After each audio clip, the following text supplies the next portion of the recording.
Assalamualaikum warahmatullahi wabarakatuh. Perkenalkan kami dari kelompok 1.6 Desain Proyek Teknik Elektro tahun 2022 yang beranggotakan Alvin Filipi, Fauzan Hiroki, saya sendiri Malvin Samuel, dan Prima Yoga Budi Prawira.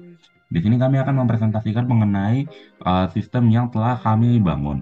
Nah, yaitu sistem presensi berbasis Android dengan kombinasi autentikasi Nearshot Communication atau NFC dan sidik jari atau fingerprint authentication di kelas S402 FTUI.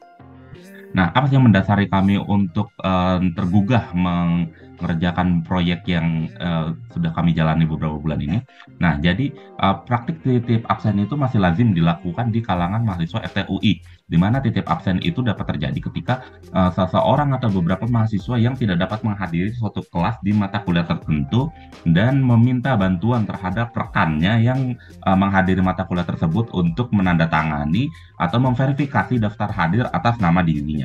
Nah, berdasarkan data, faktanya terdapat 9 dari 10 mahasiswa Fakultas Teknik Universitas Indonesia yang pernah melakukan titip absen di lingkungan FTUI.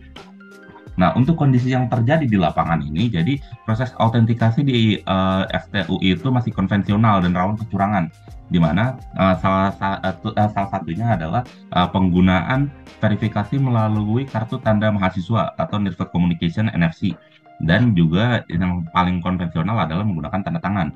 Nah, di sini permasalahan yang paling mendasar adalah sistem presensi itu perlu ditingkatkan untuk menghindari kondisi praktik kecurangan. Nah, jadi dari kondisi yang telah ada di lapangan dengan kondisi yang idealnya terjadi dalam verifikasi daftar hadir, itu terdapat celah, di mana celahnya itu dimanfaatkan untuk fenomena titip absen tersebut.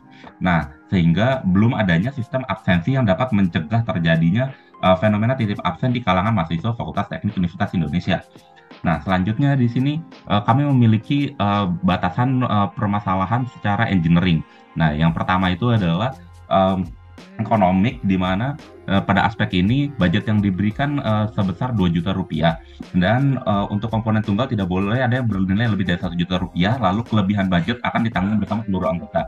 Kemudian untuk aspek environmental, jadi perangkat harus dirancang tidak meninggalkan limbah atau emisi apapun, dan perangkat dapat didaur ulang apabila sudah tidak dapat digunakan atau tidak relevan lagi.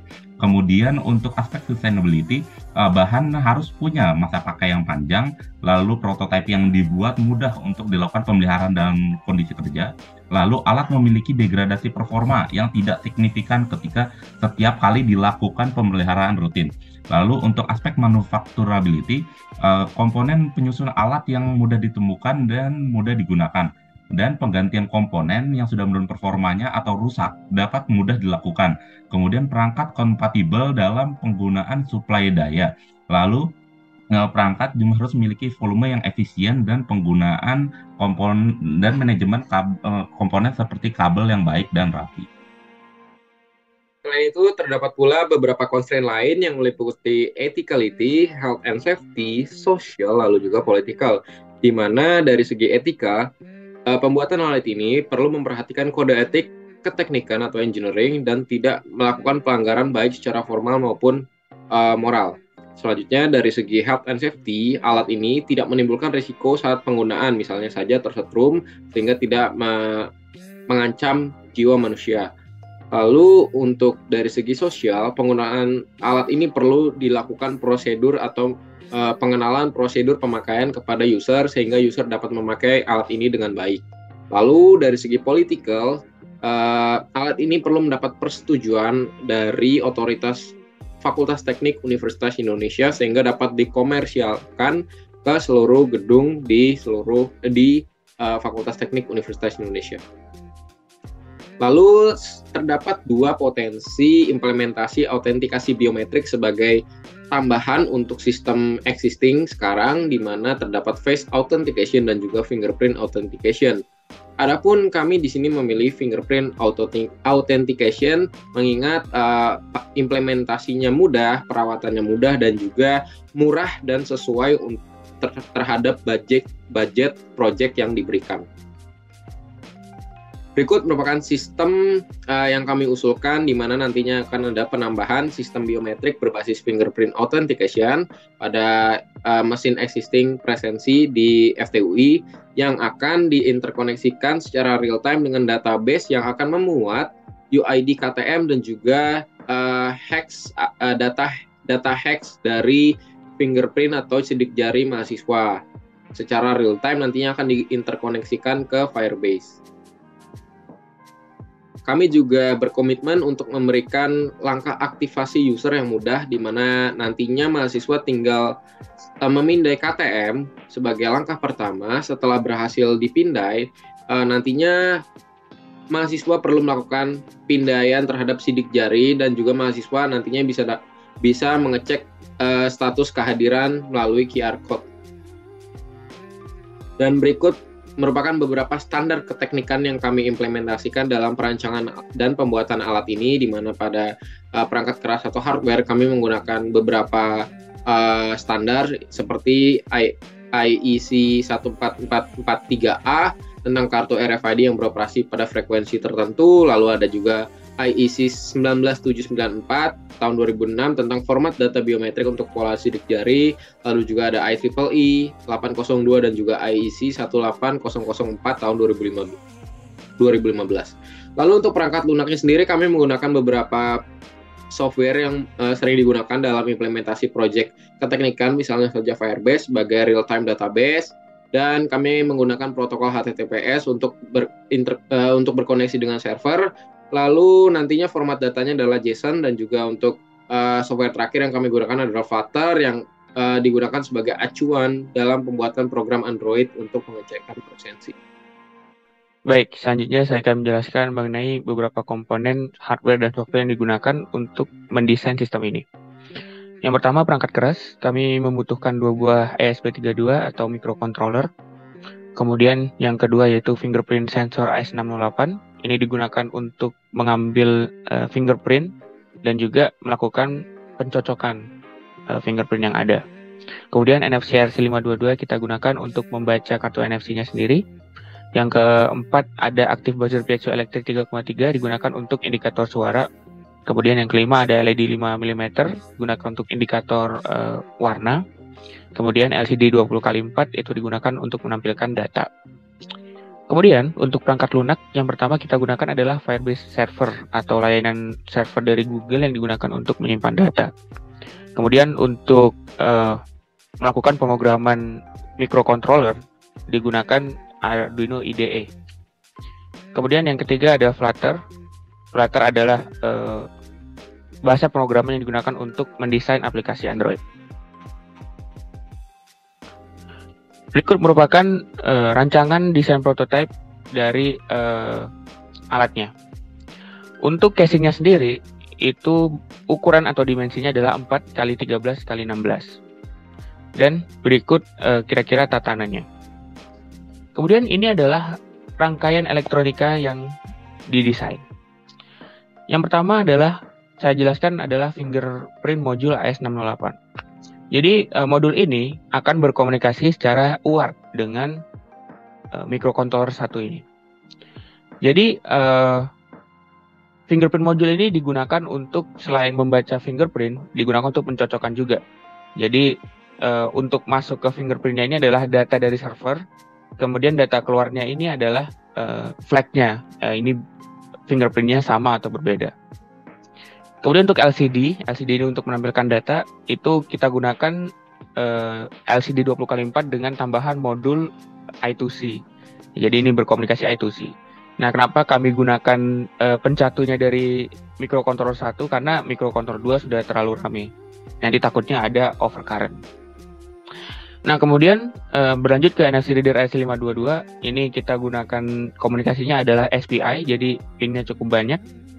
Kemudian buzzernya kita gunakan digital input-output, dan LED-nya juga digital input-output. Kemudian, kenapa kita menggunakan 2 buah microcontroller? Yang pertama, setelah melakukan percobaan, kami menyimpulkan bahwa fingerprint module ini prosesnya itu membutuhkan 1 buah microcontroller. Karena dalam eksperimennya, setelah kami tambah fungsi baru, akan terjadi buffer overflow atau memorinya tidak cukup untuk satu ASP. Itulah kenapa kita menggunakan dua ASP yang berkomunikasi satu sama lain. Kemudian yang kedua adalah kalau dilihat secara visual, kita lihat bahwa ASP yang kedua ini sudah sangat dalam tanda kutip ramai, pinnya banyak digunakan. Jadi untuk menghindari masalah-masalah yang dapat ditimbulkan, kami gunakan dua buah microcontroller yang berbeda. Selanjutnya ada aliran pertukaran diagramnya. Pertama, kartu KTM itu dibaca oleh NFC read sensor. Apabila berhasil akan menghasilkan data UID atau user identifier. UID ini akan diupload oleh microprocessor ke server yang kemudian akan memberikan microprocessor data berupa biometrik data, kemudian data mahasiswa, nama dan NPM. Kemudian dari data ini, microprocessor akan mengirim data biometrik ke fingerprint sensor. Kemudian apabila jari masuk, fingerprint sensor bisa melakukan pencocokan antara biometrik data dari server dan juga fingerprint dari jari yang masuk. Kemudian fingerprint sensor akan memberikan flag apakah ini berhasil atau tidak. Apabila flag berhasil, maka akan ditampilkan nama, NPM, dan waktu. Kemudian proses flag berhasil, lampu warna hijau menyala. Setelah itu, data akan dikirimkan ke server berupa data autentifikasi yang merupakan UID. Ya, jadi mahasiswa yang masuk ini sudah terdaftar di daftar presensi hari itu. Namun apabila flagnya gagal, maka di sini akan keluar flag gagalnya kenapa. Kemudian lampu berwarna merah, flag gagal akan menyala. Kirain seperti itu. Kemudian ini adalah aliran komunikasinya untuk aplikasi smartphone-nya atau aplikasi Android. Jadi smartphone akan menycan QR code yang ada di sebelah alat ini ya. Jadi QR code ini nanti setelah di-scan akan menghasilkan nama kelas ya, nama kelas. Kemudian dari data nama kelas itu, nama ruang kelas, ini di-upload ke server ya. Jadi yang di-upload ke server ada dua, yaitu nama ruang kelas dan waktu. Nah, dari nama ruang kelas dan waktu ini dari server ini akan dihasilkan data kelas, yaitu nama kelas dan juga nama subjek kelasnya, kemudian ID kelasnya, dan juga daftar hadir kelas yang dapat digunakan untuk mengecek apakah mahasiswa ini udah masuk ke daftar hadir apa belum. Kemudian dari situ, dari back-end-nya kita ke front-end-nya atau kita tampilkan di layar. Nah, seperti itu. Nah, setelah kita melakukan hasil prototype, ada sedikit perubahan dari layout komponennya. Jadinya seperti ini. Bisa kita lihat ini tampak samping, tampak depan, tampak atas, dan tampak samping lainnya.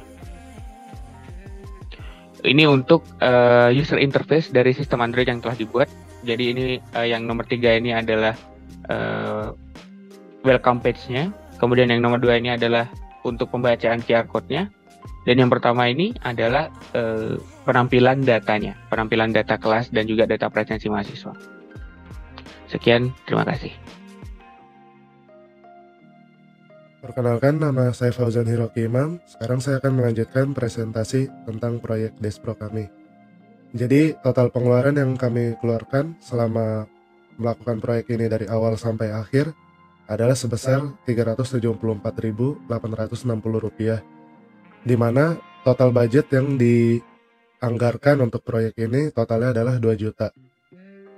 Jadi, dari sini kita bisa menghemat sekitar 1,6 juta dari pengeluaran yang dianggarkan.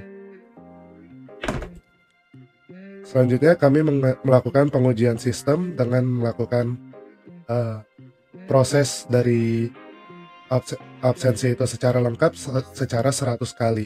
Dan dari 100 kali itu kita mendapatkan hasil-hasil seperti ini. Di mana yang pertama, sistem mampu membaca kartu NFC dengan tepat dengan tingkat kebenaran 100%. Lalu untuk sistem sidik jarinya mampu mengautentikasi secara benar sebanyak 97%. Faktor yang bisa membuat 3% ini gagal adalah antara lain mungkin posisi tangannya tidak pas atau sensornya kotor atau banyak hal lainnya. Lalu hasil pengujian lainnya adalah sistem mampu menyelesaikan semua proses presensi secara end-to-end dalam jangka waktu kurang dari 2 menit.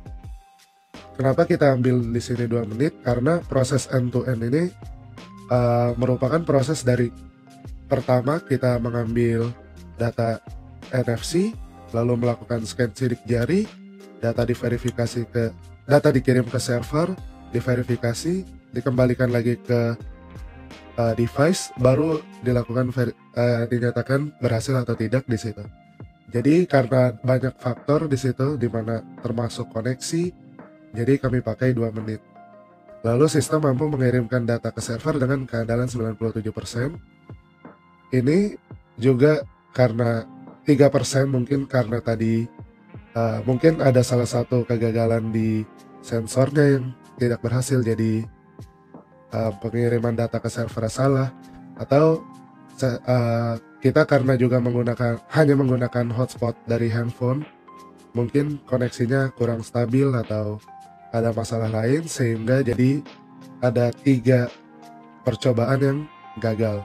Tapi untuk keandalannya diharapkan bisa mendapatkan hasil yang lebih baik apabila nanti dalam implementasi realnya kita bisa menggunakan jaringan yang lebih reliable seperti WiFi yang digunakan di UI. Lalu kami juga melakukan analisa produk ya, jadi kita memastikan alat kita sudah memenuhi 6 dari parameter performa yang diinginkan, yaitu pertama interoperability, jadi sistem harus terhubung dengan internet untuk akses database. Database ini seperti yang sudah dijelaskan, kami menggunakan basisnya adalah Firebase. Lalu untuk durabilitas, sistem penggunaan indoor dengan casing dapat bertahan lama. Lalu user friendly, kita juga memastikan sistem absensi ini mudah digunakan. Caranya adalah kita menggunakan sistem yang kita menggunakan cara penggunaannya yang sudah sangat mirip dengan apa yang sudah ada sekarang, akan tetapi ditambahkan dengan autentikasi tambahan yaitu fingerprint. Lalu maintainability, sistem terhubung internet untuk akses database. Maaf, ini seharusnya bukan itu, tapi kemudahan untuk maintenance-nya. Lalu reliabilitas, sistem dapat bekerja selama suplai daya dan akses internet tersedia. Lalu scalability, yaitu code dan arsitektur server telah didesain sedemikian rupa sehingga pengaturan unit baru hanya mengubah satu baris kode saja. Lalu kesimpulan yang kami ambil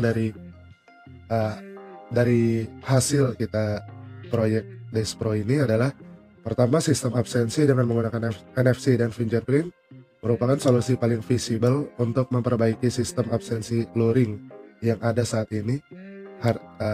Dari sisi harga yang murah, kompleksitas komputasi rendah, dan akurasi serta presisi tinggi. Lalu yang kedua adalah sistem bisa menyelesaikan masalah titip absen yang dilakukan mahasiswa dengan mengaplikasikan 2 metode autentikasi, yaitu NFC dan fingerprint dengan akurasi yang tinggi.